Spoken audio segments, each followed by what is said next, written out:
Hello, everybody, and welcome. Welcome to this virtual masterclass all about AI and how leaders can build their AI capacity and capability. So we've got an hour together. I want to make it quite interactive, and so we are recording this as well. So if you're watching the recording, welcome. And if you only get to watch the recording, then you'll miss out on some of the interactive features. But I'm sure you'll still get value from this as well. Okay, so before we get started into the content, my 3 standard rules of engagement for everybody in my live presentations is first of all, I want to give you some things to think about.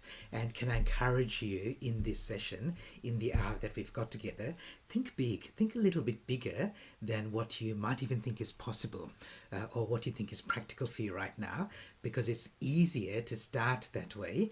And then if you need to step it back when life gets in the way, that's fine. It's easier doing it that way than the other way around.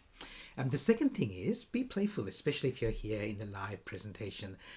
There'll be an opportunity, well, there will be opportunities, plural, for you to ask me questions as we go. So use the chat room for that. And also, I'll ask you things as we go along as well. So please make this as interactive as possible. You'll get more value from it, and everybody else in the room will get more value from it as well.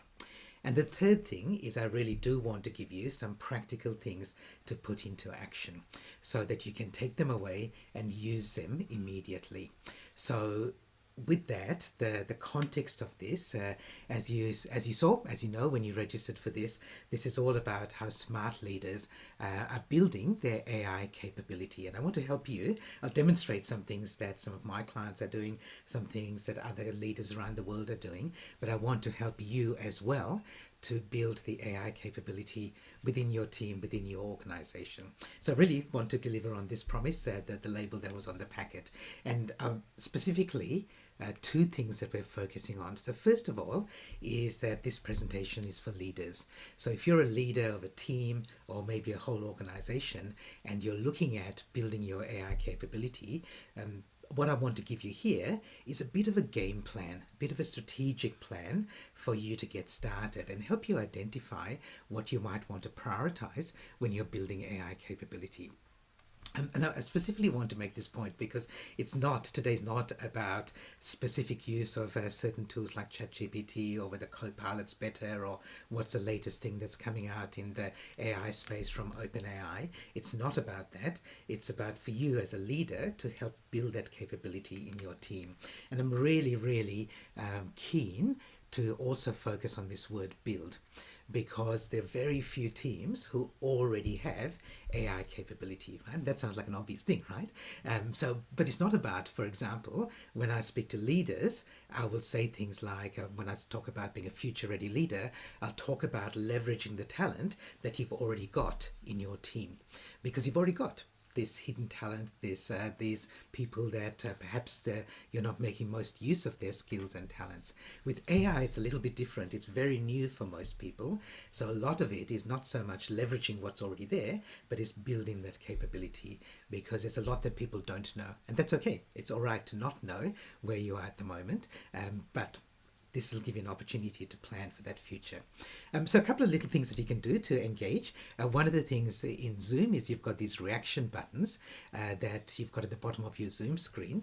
Can I ask you, given that we're talking about building AI capability in your team, I'd like to know where you are on that journey. But instead of typing it in the chat, can you use your Zoom reaction button just to give us an idea in the room of where you are? So just use one of those emojis in the reactions and let me know how you're feeling and where you are with AI capability. So there's some people who are going, okay, a little bit concerned, not quite sure.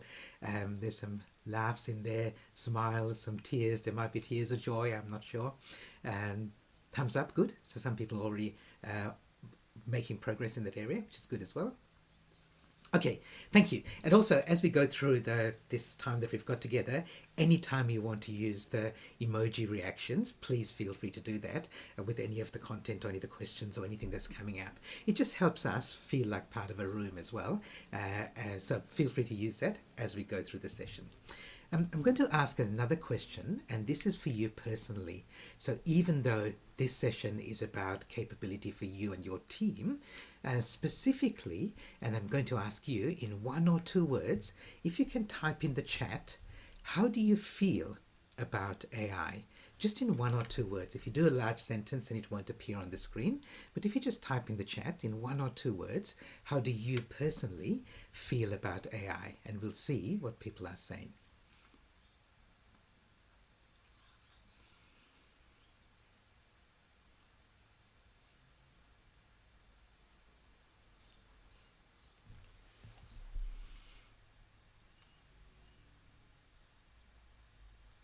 Okay.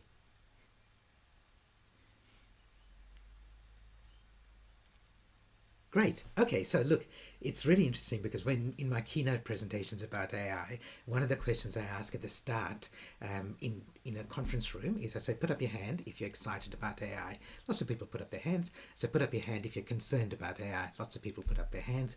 And I say, put up your hands if you're unsure about AI.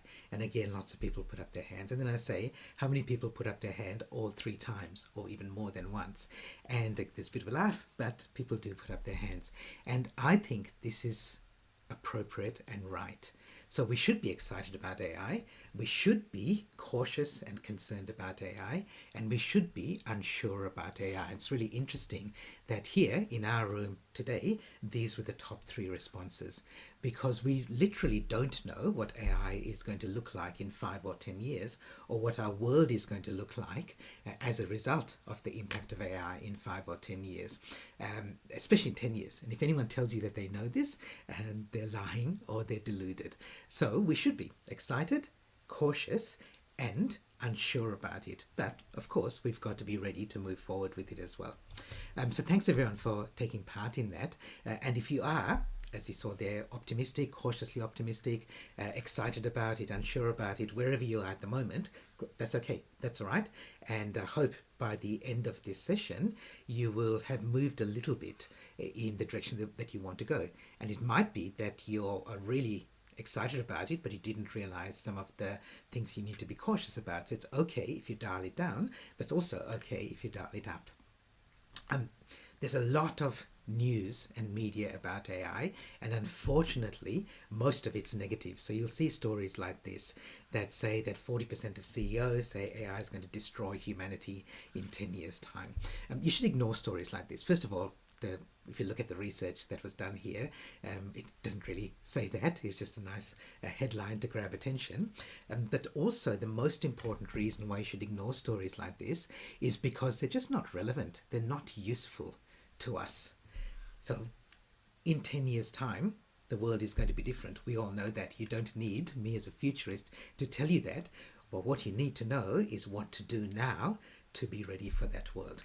So it's more useful to look at things like this. This is some research done by Amazon in Australia, and they surveyed leaders of Australian organizations in lots of different sectors, and they asked them about the impact of AI.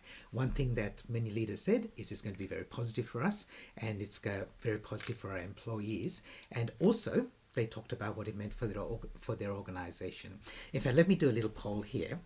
One of the other things that came out of this piece of research was they asked leaders in Australia, they said, by 2028, so in the next few years, is your organization going to be an AI-driven organization? Okay, and one of these four answers here is correct. So the percentage of leaders who said this, so type in the chat A, B, C, or D. If you think it was 30% who said we're going to be AI driven, B if it's 50%, C if it's 70%, D if it's 90%. Okay, and we'll see how people like. We'll see what we think that other leaders said.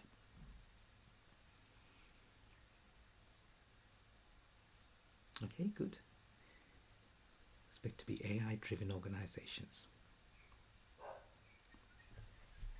Okay, so the correct answer is D. 90% of Australian leaders said our organizations are going to be AI driven in the next few years. And the first person to get that right was Claire. Claire.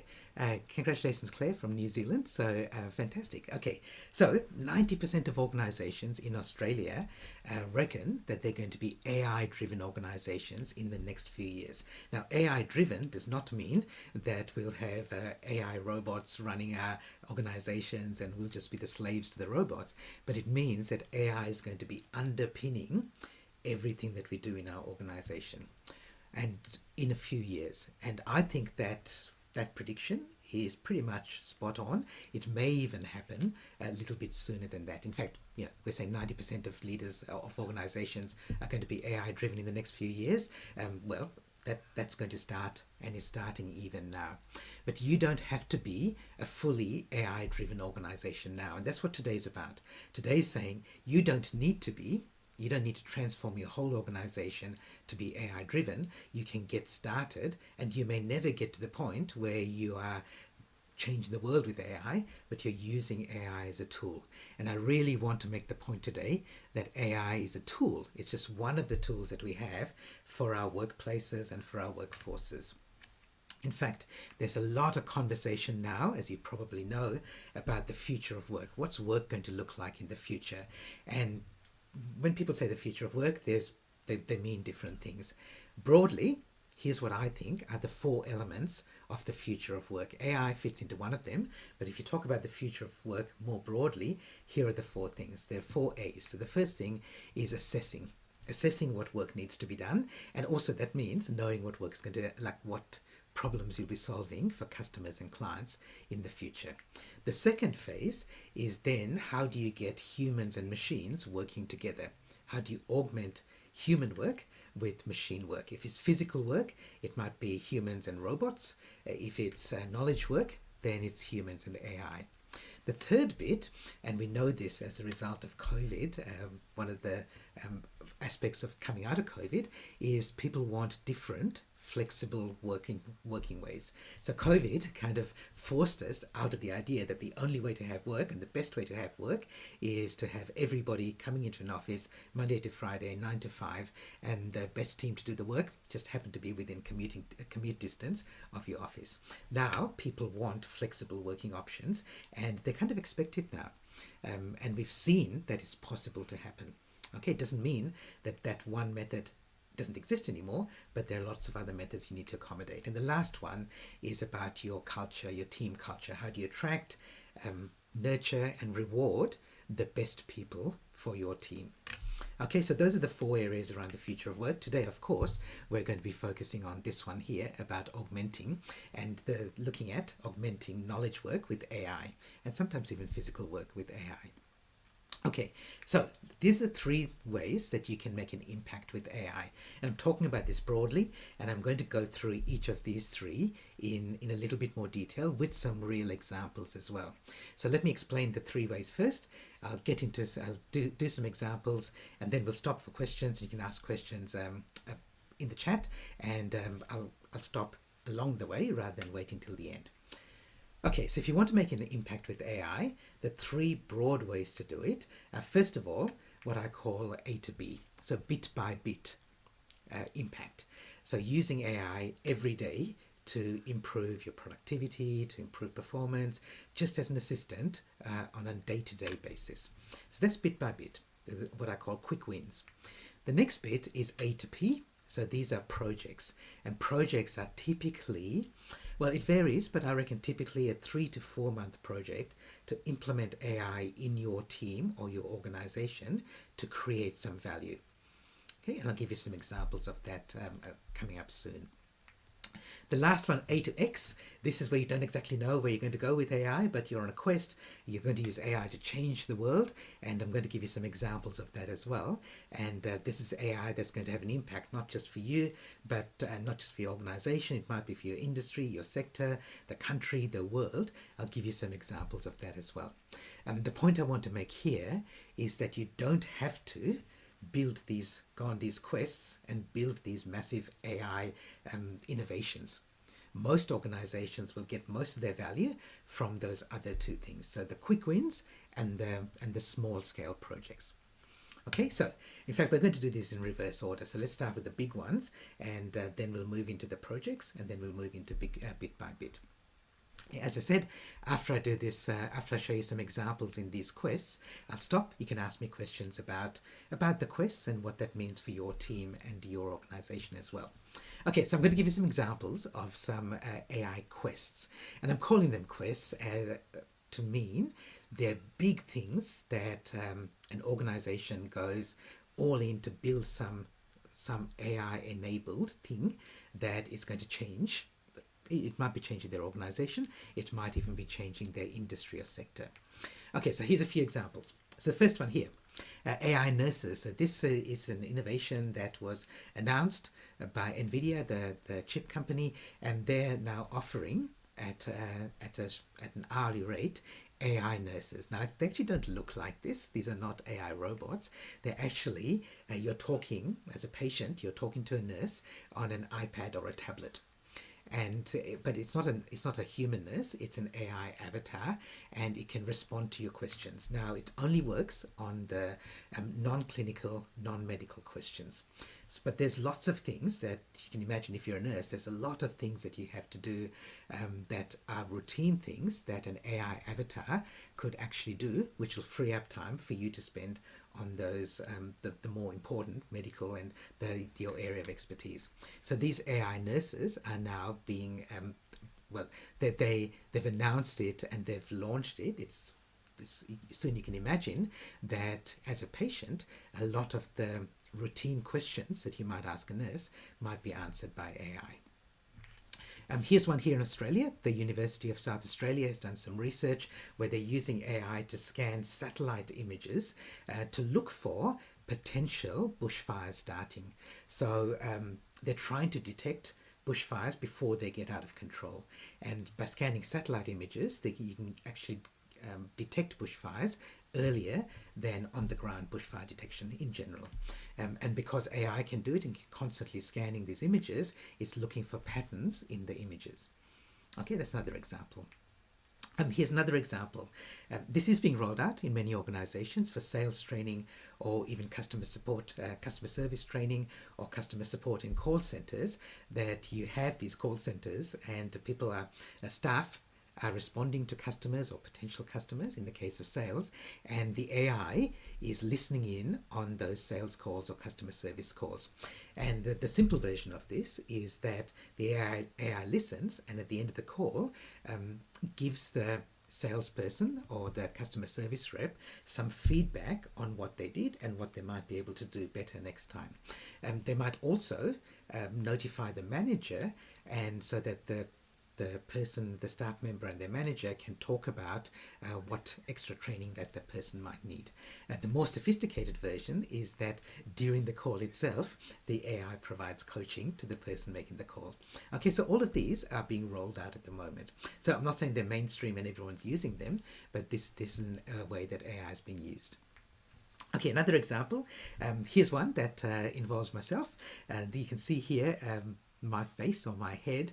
This is a virtual avatar. So this is, I was speaking at a conference about almost 10 years ago now, and I was doing the keynote presentation to open the conference, and then afterwards there was a break and I had some time, so I wandered around the exhibition space in Melbourne, and one of the exhibitors was somebody who had a studio in Melbourne where he had like more than 80 cameras in the studio, and what he would do is he'd walk into his studio, walk into this camera booth, and he would take photographs of you from different angles and create a 3D model of you. Okay, now at the conference he only had a few cameras just to demonstrate it, but so he could only do faces, and so but I went in there and he created this and he emailed it to me. So I've now got this like a 3D model of half of my head. But you can imagine that in the future, that, well, his idea was those 3D models could be used for many things. And now, which is the future from when I was doing it, there's a company called FitMatch which does this. It does this to help you shop and help you shop better and make your shopping experience easier and better. So you go now into a booth, into one of these FitMatch booths, and what used to take a few minutes to do, now in 1 second, it takes photos of you and creates this 3D avatar. So then you could imagine that you're doing online shopping with a retailer who supports this technology, and you upload your avatar, and then at different levels. So the first thing is it'll only show you things that fit your size and your body shape. The next level is that you can over time tell it what sort of things you like, what sort of color schemes you like, and so on. So it'll recommend things from the shop there. And the next level is you'll even be able to upload your whole existing wardrobe into the shop, so that you can then try on new clothes virtually and see how they match with the existing jackets and shirts and whatever. Okay, oops, I jumped ahead there, getting excited. So this is an example now of how AI is literally, it is available now for you to use in this sort of environment. Okay, let me go to another one. Got a couple more to show you. Here's one that's being used to help with renewable energy, because we know that wind turbines are good for everyone because they're good for the environment. The one thing they're not good for is for birds, because birds sometimes fly into the path of these wind turbines, which are obviously moving very fast. So another company has created this little device that you can see next to the wind turbine. That's again an AI device that's scanning the horizon like 360 degrees to look for birds that are approaching, and they can detect birds from more than a kilometer away. And if the AI predicts that the bird is coming into the path of the wind turbine, they can automatically slow down and stop the wind turbine until the bird flies through, and then start it up again. It sounds like it's going to be that it happens a lot, but actually the results are that it only results in like at most 1% power loss, energy loss from what's generated if the compared to the turbines running continuously. This is already happening. There's a wind farm in at least one in Tasmania that's using this technology right now. Okay, one more example. This is in healthcare. AI is being used to scan and analyze mammograms, and there was this was a trial done in the UK with more than 10,000 patients, and the AI detected early stage breast cancer in 11 people, in 11 women that weren't detected by the human doctors and surgeons. So 11 doesn't sound like a lot, but it means a lot to those 11 people. And because the AI is doing it, it can do it again on large numbers of scans. So this is one really big area in AI that's being able to analyze images in healthcare. It's not just with mammograms, but this is just one example. Okay, so these are some examples of the quests that companies and organizations are going on to use AI to make a significant change in their organization and in their world. Vinod Khosla, he's an entrepreneur and investor, Silicon Valley investor, and he always talks about how to leverage AI this way. And you can see what he says here. Too many people are looking at the negative dystopian angle of AI, but there are lots of positives to it as well. And he predicts that in a few years' time, everyone will have their own personal GP, their own personal doctor, which will be an AI-powered avatar or AI-powered doctor. And so one of the things that AI is doing is democratizing and making accessible and affordable things that aren't always available to everybody. So here in Australia, where we do have a good public health system, even here in Australia, we know there are problems with affordability, with access to the healthcare system. But imagine if everybody had free on their smartphone access to a personal GP. Okay, so those are some examples of some quests. I want to stop here and ask me some questions. You can ask me questions about the examples. You can ask me questions about anything specific about any of the examples or anything else as well. Again, keeping in mind, I'm thinking about you as a leader and you building your organization's AI capability. So please feel free to ask, and I'll stop a couple of other times as well to answer questions as we go. While we're waiting for questions, I will recommend for you a really good book by an Australian AI researcher, Toby Walsh. He's written a book called 2062, and he has a number of predictions about and talking about the trends with AI and where AI is going to go in different areas, with politics, with social issues, with healthcare, and so on. And it's good because it's a really good mix between some of the things we need to be scared of and concerned about, and also some of the really big possibilities. Okay, so there's some questions which aren't really relevant to teams coming in, and teams and leaders. So I'll skip over those, and we'll come back to them if we've got time at the end.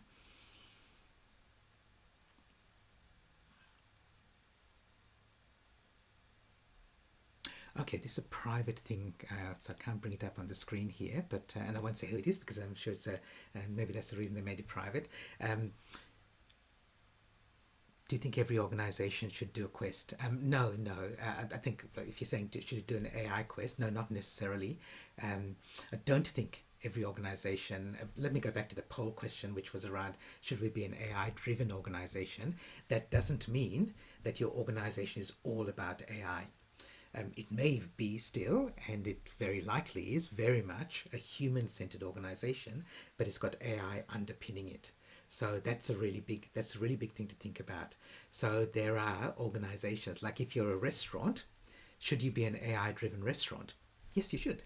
It doesn't mean that you have to, that means you're going to have robot waiters and ordering from QR codes. You may want to do those things, but an AI driven restaurant will have their bookings taken online and it'll be powered by AI. AI might be able to send out automated messages to people who've dined there before saying, hey, it's your, you know, it's a good chance for you to dine again because we've got something similar, something that you'd like based on your tests, based on your tastes.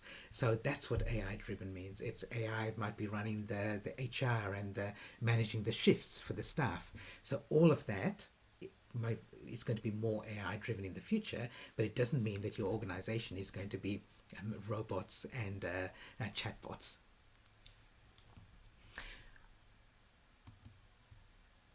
Okay, Cameron asks, how do you counter the narrative that AI is doing bad things when it's really the people using it that are doing bad things? AI is just a tool. So Cameron, you're right. AI is just a tool, and that's the way you should think about it. In fact, one of the things we'll talk about soon is we'll address exactly this. So countering the narrative is, a lot of that narrative is because of ignorance around AI. Most people don't know much about AI, and unfortunately they get most of their knowledge about AI from the media, whether it's online media or traditional media, and most of the stories in media tend to be negative stories.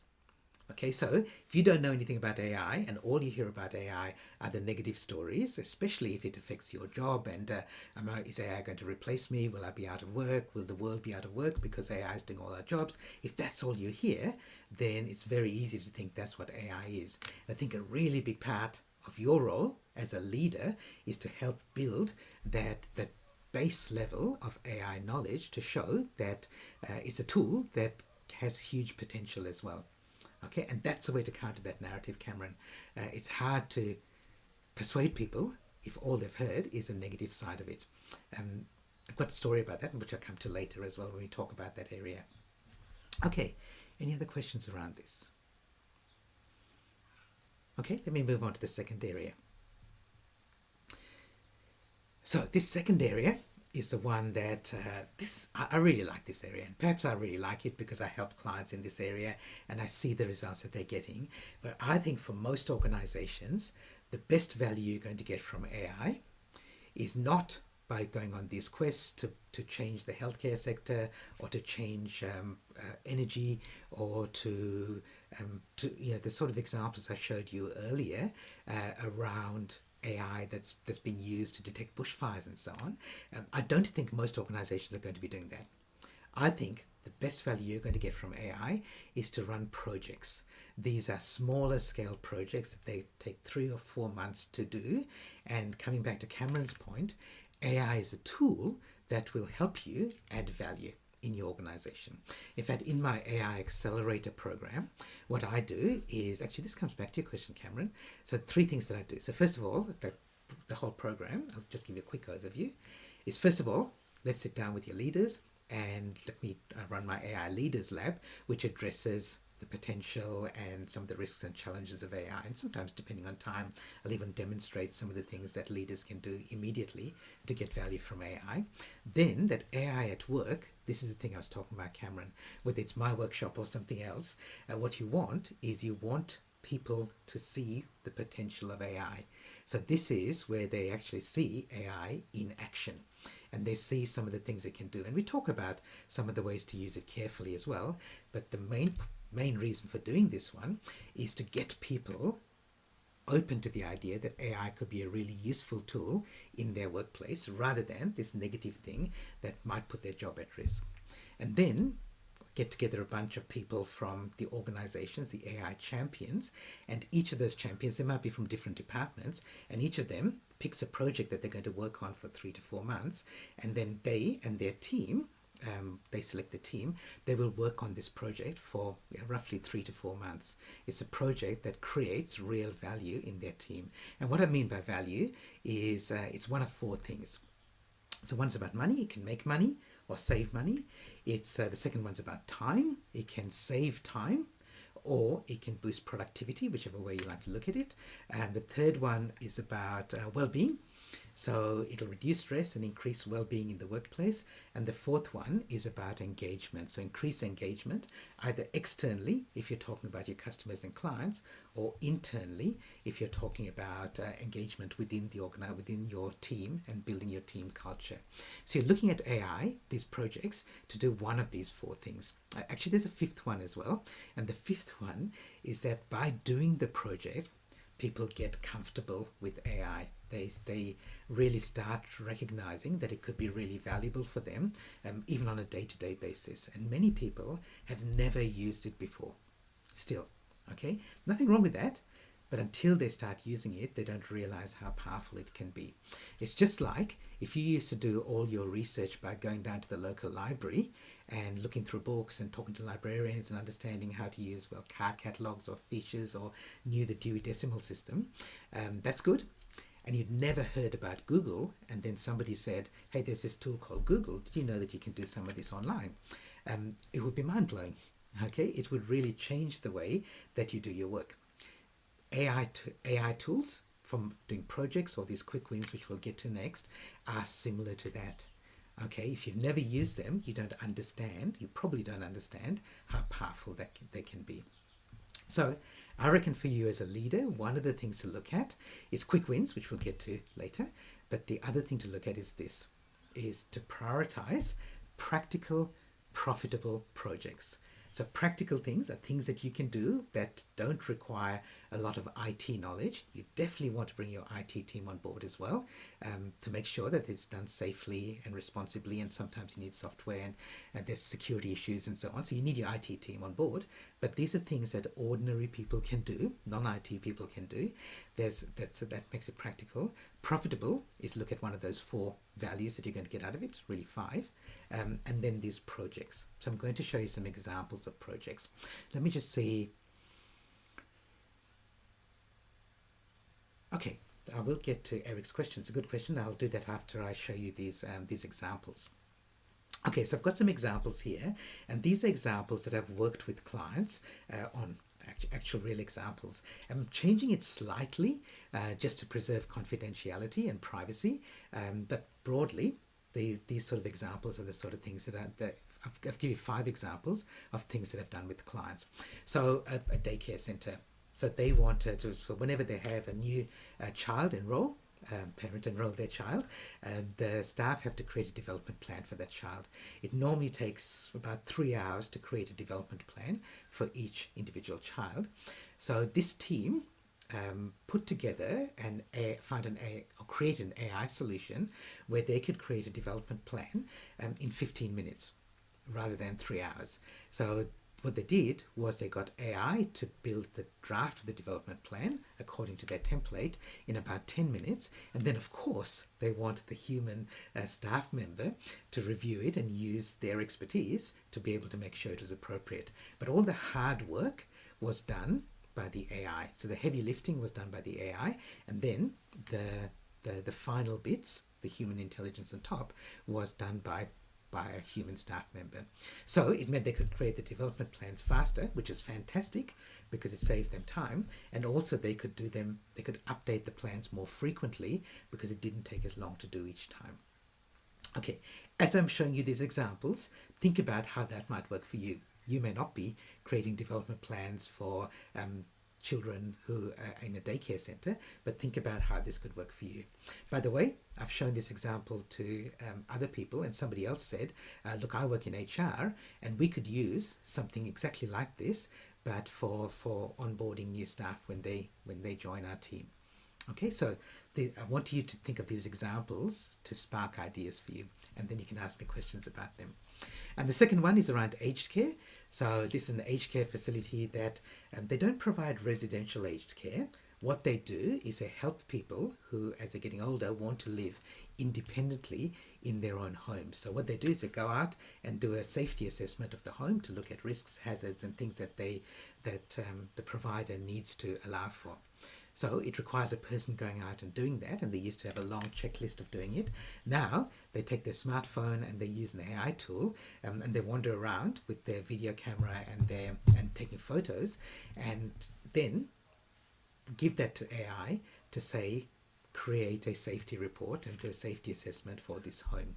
Again, the AI doesn't do 100% job. It still needs a human to then add their own intelligence on top of it, but it saves them a huge amount of time, and it then allows them to, they've done the assessment and then allows them to provide the services that are consistent with that assessment. Here's another example. This is a tourism operator in Western Australia. I won't go into the exact details, but they do some, there's a popular place where people go for various activities. This tour operator does one of those activities, which is diving, and they get people from all around the country, all around the world actually, who come to do, to book some dives with this operator. This operator, that's all they do, but now they're using AI for when people book a dive with this company. They also ask them what other things are they interested in, and they use AI to generate a possible itinerary for them to do over the week that they're there in this location, and then they partner with other local operators in the area who provide those services. So even though they don't provide it, they're offering an extra service to their customers and guests. Okay, here's another example, chatbots.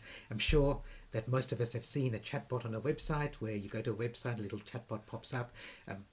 99% chance now that it's an AI-powered chatbot. 5 years ago, when these first started coming out, there might have been a human there, but now it's almost always an AI. This organization, they didn't put the chatbot on their public website, but they did it for HR purposes. They have a lot of policies and procedures and systems, and these are all good things, but it's difficult for employees to navigate through to find an answer to a question. And now they've got a chatbot where you can, an employee who's got a question can just ask the AI. So it might be something like, oh, I booked a day's leave, but I found I had to work that day, so I'd like to get my leave allocation back.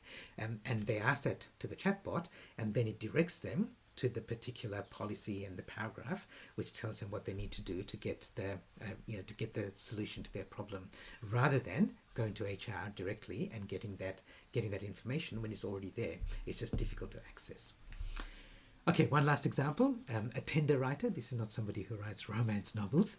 This is somebody who's a consultant who helps their clients respond to government grant applications or tender applications. So a government department has a grant or puts out a request for tender, and this consultant helps their clients respond to that. And it used to be quite a manual process, getting information from the client, structuring it in the format that's required by the application process. But now they're using AI to go to the website, get the template, ask the questions in the right order, and then the client provides the information.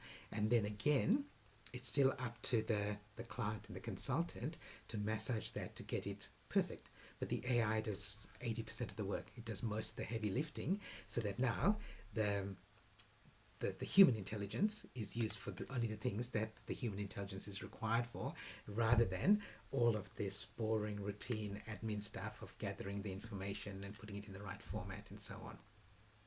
So those are some examples of projects. So they're things that they're not things that you can just start doing tomorrow or today, but they might take a little bit of time to build up those projects, but they're projects which add value to the organization.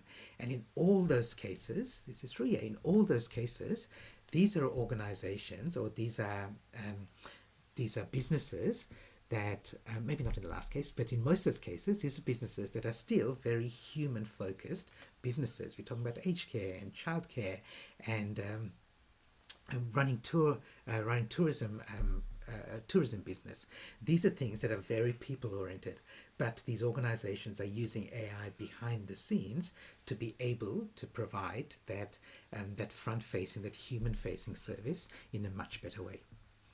Okay, ask me some questions about it. Okay, here's a question from Eric, which I'll answer first. So is it better to have personal AI or generic AI tools? This is with regards to training the models and the effects this would have on biases. So again, so Eric, good question. So let me explain that for people who may be not familiar with the whole idea of models and things.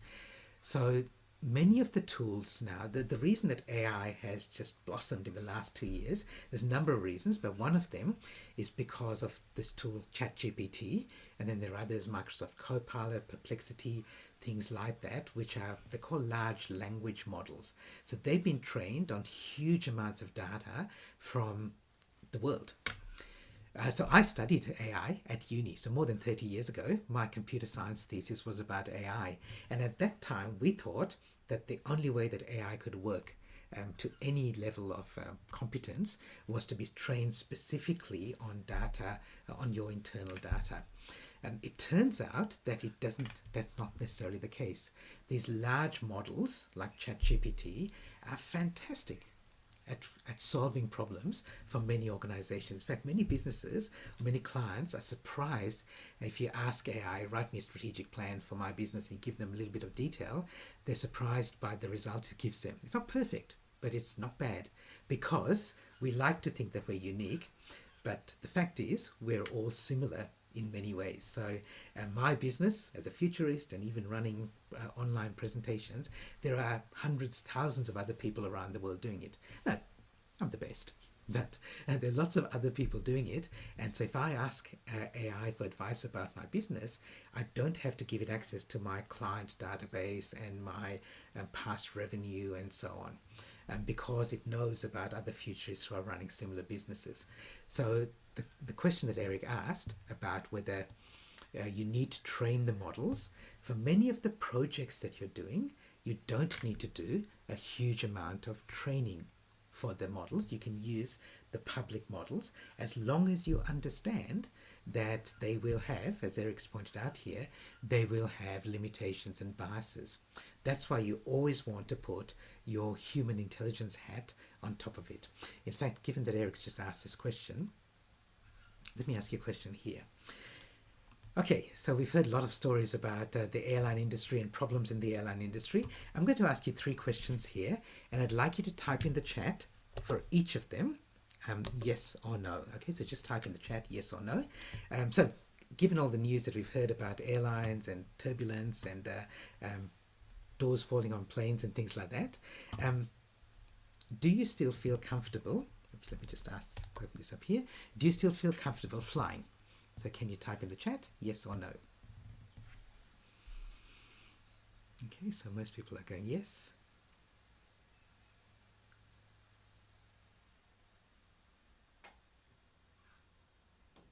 Okay, I think that's working. It may not be, but anyway, as you can see in the chat, most people are saying yes to that.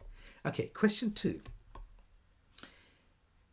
Like 99% of the time when you're flying, the flight is being controlled by autopilot, right? Like the pilots in the cockpit take the plane up, and then they put on autopilot, they play Wordle or whatever they do, and then they take care of the landing and other things if they need to. But most of the time, it's flying on autopilot. So given that, my question too is, do you still feel comfortable flying? So again, in the chat, yes or no. You can do it this way. Okay, so most people are going yes.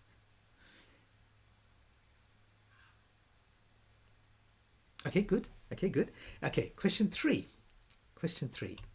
If there were no pilots in the cockpit and the whole flight was 100% controlled by AI, do you still feel comfortable flying? Yes or no? Okay, okay. So see how the answers change, right? Rapidly. And this is the thing, this is the point, that this is the very important reason why we should be careful about using AI and trusting AI too much. So this is again, coming back to the question about biases, this is a very important thing to understand about AI, is that it does have limitations and challenges and risks. And for you as a leader, it's really important that if you're building your AI capability in your team, and if you come back to building these projects, that the projects that you build, that's why I said you need to bring IT on board. You need to have an understanding for you as leaders, and also educate your team about when they're using AI, how much they trust it or not. It's exactly the same as using Google. We know that when we do a Google search for something, you don't always assume that the first result that comes up is the best answer. Okay, and even if you click that first result, you have got some now because we all have used Google for such a long time, we have some intelligence about having a look at that first website that comes up and assessing it to say, is this actually the site that we're looking for? If not, we'll go back and try another site. Now, AI is slightly different in the way that you do it, but again, it's got those limitations, and it's really important to understand those limitations. Okay, so one other thing I want to share with you, and I want to give you so that you've got a little bit more information to take away with you, is I've got a handout for you about accelerating AI, and this is very much about the project side of it, because I'm sure some people are interested in getting started with these projects. So I'm just going to share in the chat the link that you see here.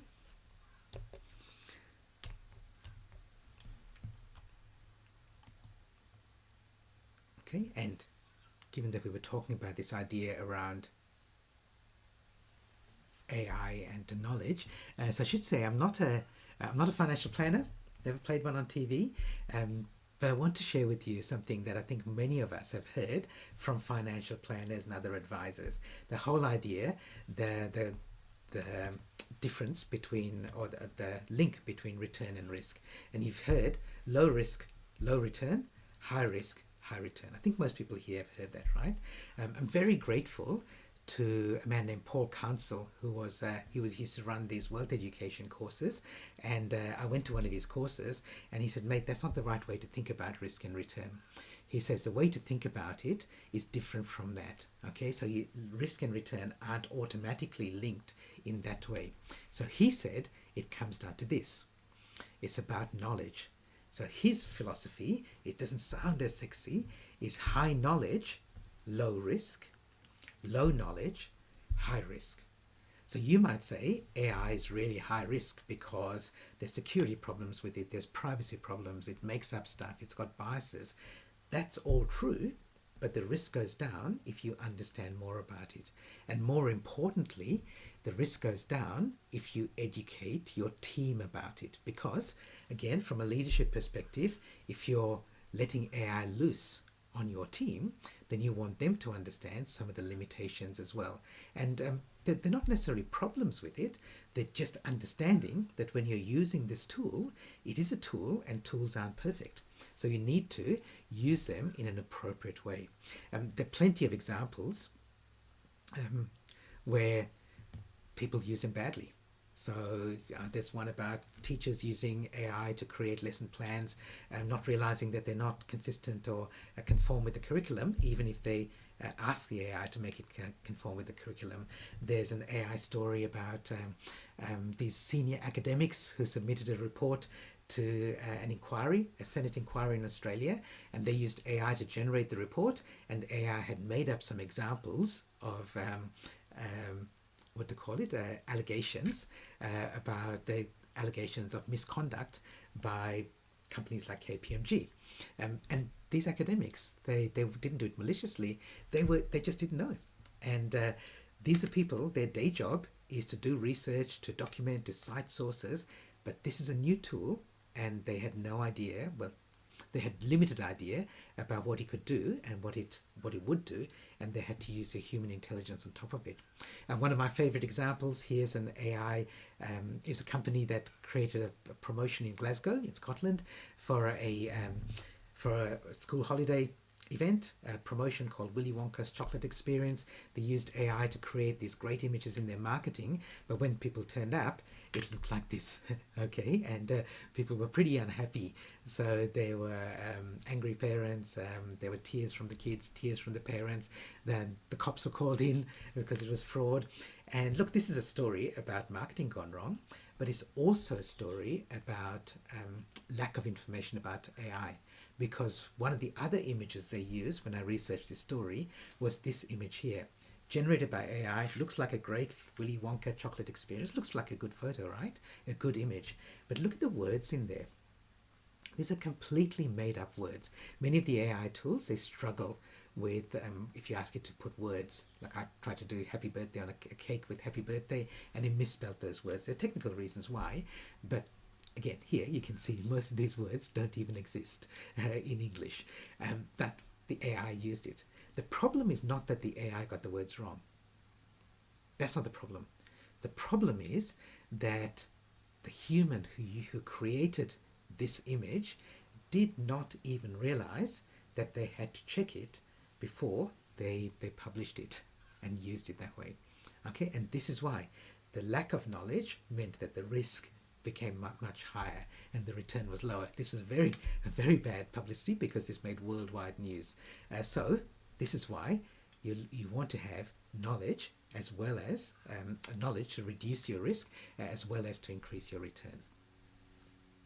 Okay, let me briefly talk about this last area, which is the one that I think you'll understand pretty well. Okay, so let me do a little bit of a poll, a second poll here. So this poll was done, so now that AI tools like ChatGPT and Copilot have been around for almost 2 years now, people are doing research into how effective are they for productivity. So let me ask you, this company Censuswide did this survey, and they said on average, how much time are employees who know how to use AI, how much time are they saving? Okay, there's 4 options here. 11 minutes a day, on average, an hour a day a week, or 1.5 days a week.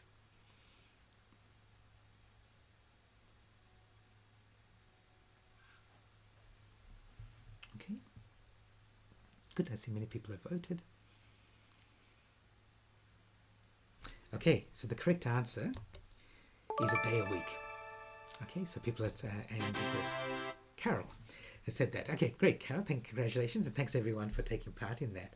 So what we've got is that we've got these AI tools, and people are saving 1 day a week. It came up to be like 1.75 hours a day, which magically turned out to be a day a week. So people are actually saving literally 20% of their time, I'd say, in a 40-hour week.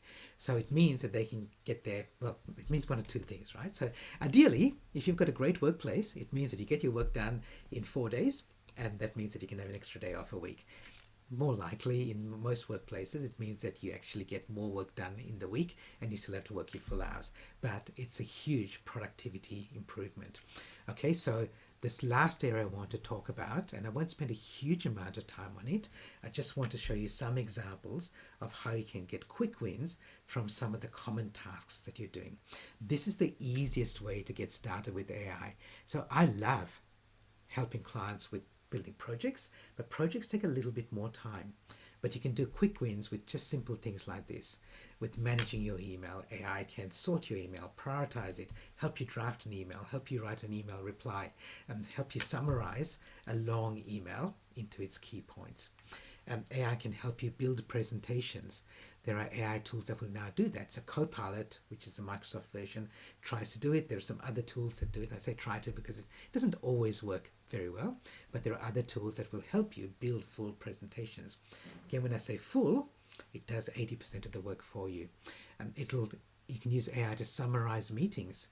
So if you're especially in an online meeting, there's an AI assistant that will record it, transcribe it, send you the minutes, send you a summary, send you a list of actions, even analyze the sentiment in the meeting, if you want to look at that.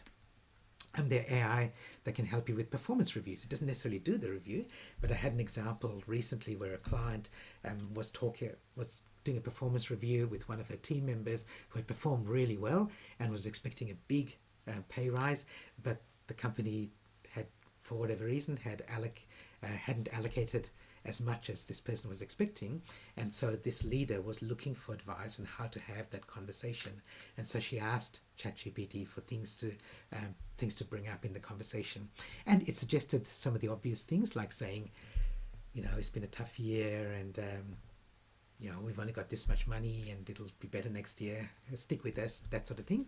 But it also came up with some clever ideas for non-monetary ways non-monetary options that would also help the staff member, like go to help send you to conferences, or will assign some extra learning opportunities for you, or will give you more flexibility in your workday that you've been asking for the last year, and so on. And now all of those things aren't necessarily going to apply, but this leader could use that advice from AI or those ideas from AI to then frame her conversation with her staff member.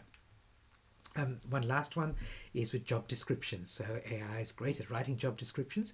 One of the most common questions I get asked, by the way, when I talk to leaders about AI, is they'll say something like, we created this job description, not using AI, but we created this job description and we got some applications in response, and some of them were very obviously written by ChatGPT. So this person hadn't even gone to the trouble of editing what ChatGPT gave it. They just fed in the ad, and that was their response.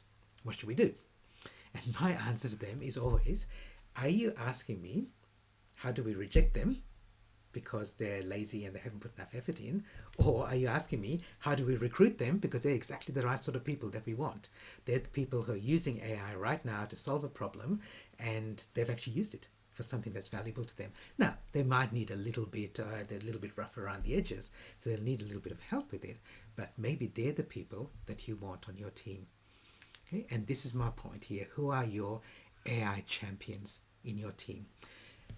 We've come to pretty much the end of our time here, and I hope you feel as a leader that you understand a little bit more about how you can build the AI capability in your team, but I also want you to go away thinking, I don't need to do all of this. In fact, I recommend that you're not the AI champion for your team.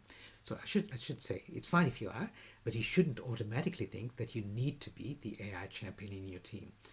There's somebody else, maybe one or two people who are keen, excited, enthusiastic about AI, and they want to take the lead if you support them and facilitate them in doing that.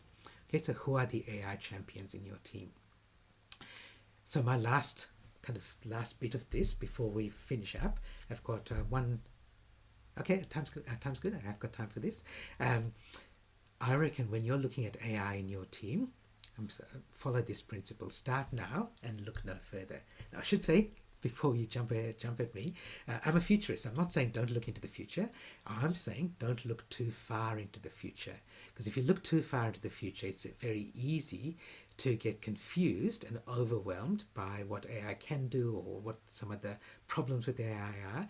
Look at what you can do in a practical sense now. One are those quick wins with your team, and two, those projects. And if you want to, as an organization, go on one of those quests. So again, with my AI Accelerator program, if you're interested in that, let's have a chat about that for your team. And it has these three components. You don't have to do all three of them. But I recommend, and I'm doing a lot of this at the moment, working with the leaders where I come into your premises or we do it online for typically it's about 90 minutes, and in a boardroom setting is great. We talk about AI and understanding what AI is going to look like for your team, for your organization. So you see some of the potential, but also we'll talk about some of the limitations we've spoken about today. And the second part, as I mentioned earlier, this AI at work, getting your people comfortable with using AI is really powerful. So the example that I said I was going to mention is I was speaking at a healthcare conference recently about being a future ready leader. It wasn't only about AI, but AI, of course, is a big part of it. And two people came up to me separately afterwards, and they said, this is what we're doing with AI. The first person said, we want to start using AI a lot more and embed it more into our healthcare organization, and it takes a lot of work. And I said, yeah. And they said, until we do that, we're just telling our people to wait. The second leader of a different organization said similar thing to the first. We want to embed it. We know it takes a lot of work, but so we're going to still do it. We're going to invest in it. But in the meantime, we want our people to start getting comfortable with AI. So we're teaching them, and we want to encourage them to start using tools like ChatGPT. And we'll tell them not to do it on patient data and confidential information, but even for things at work, like planning a birthday party or a routine at their gym. So the idea is that they want this second company, let's call it organization B, they want their people to have that running start, so that when they say we can now use AI within the team, people are comfortable doing it. They know they've already started using AI. They're not scared that AI is going to steal their jobs or make them obsolete or require huge amounts of training, because they're just as comfortable as they are with Google. And I think that's a really good way to start. And then I love working with your team of AI champions. So if you're interested in that, let's chat. But we can do this in stages. Most people don't, they don't want to invest in the whole program immediately, but they'll start with, let's talk to our leaders, and then let's educate our team, and then we can go into that, the bigger program if they want to. So thanks everyone. We're right at time. I will finish with my last quotation here from Benjamin Brewster in the 1800s, the 19th century. He said, in theory, there's no difference between theory and practice, but in practice, there is. So I really encourage you to take these ideas and put them into practice in some way. It's great to have the theory and great to have the ideas, but please put them into practice. Start before you're ready, because the world won't wait for you. Thanks everyone. Thanks for coming along. Thanks for engaging. Thanks for your questions. For people who are here live, the recording will be available later as well. Enjoy the rest of your day, and I'll see you in the future.